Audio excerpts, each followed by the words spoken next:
ఈ రోజు రెసిపీ వచ్చేసి రవ్వ లడ్డు. ఎంతమందికి రవ్వ లడ్డు ఇష్టం చెప్పండి. నాకైతే చాలా ఇష్టము. సో నేనైతే మీకు ఎగ్జాక్ట్గా క్వాంటిటీ చెప్పలేకపోతున్నాను, ఎందుకంటే ఇది బల్క్లో చేసేది. మినిమం 1000 లడ్డూస్ అలా వచ్చేలా చేస్తున్నారు.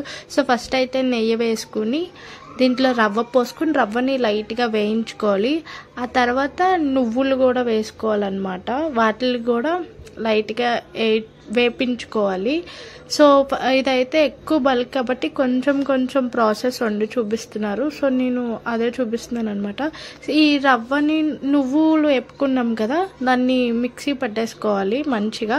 సో నెక్స్ట్ వచ్చేసి కొంచెం గీ వేసుకొని కాజు కిస్మిస్ కూడా వేయించుకుంటున్నాము. సో రవ్వ లడ్డూలో మధ్యలో ఇలాంటివి తగిలితే చాలా బాగుంటాయి. సో కొంచెం నెయ్యి వేసుకుని మళ్ళీ కిస్మిస్ని కూడా మంచిగా వేపుకుంటున్నాము. బట్ ఇవి వేపేటప్పుడు కొంచెం జాగ్రత్తగా ఉండాలి. నాలాంటి వాళ్ళు అయితే మాడబెట్టేస్తారు.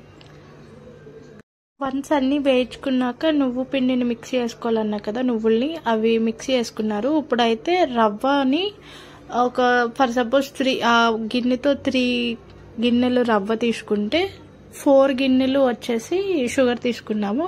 ఇంకా హాఫ్ నువ్వు పిండి, కిస్మిస్, జీడిపప్పు వేసి మంచిగా లోపల నుంచి కడుక్కున్నాం. సో దట్ అంతా ఉంటుంది.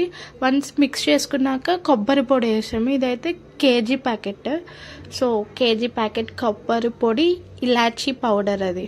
సో మొత్తం అంతా మంచిగా మిక్స్ చేస్తున్నాము. సో ఇది మిక్స్ అయ్యేలోపు స్టవ్ మీద మిల్క్, వేడి పాలు పెట్టుకోవాలి. ఎందుకంటే ఉండలు చుట్టేటప్పుడు పాలు వేసి చుట్టితే కరెక్ట్ షేప్ వస్తుందంట.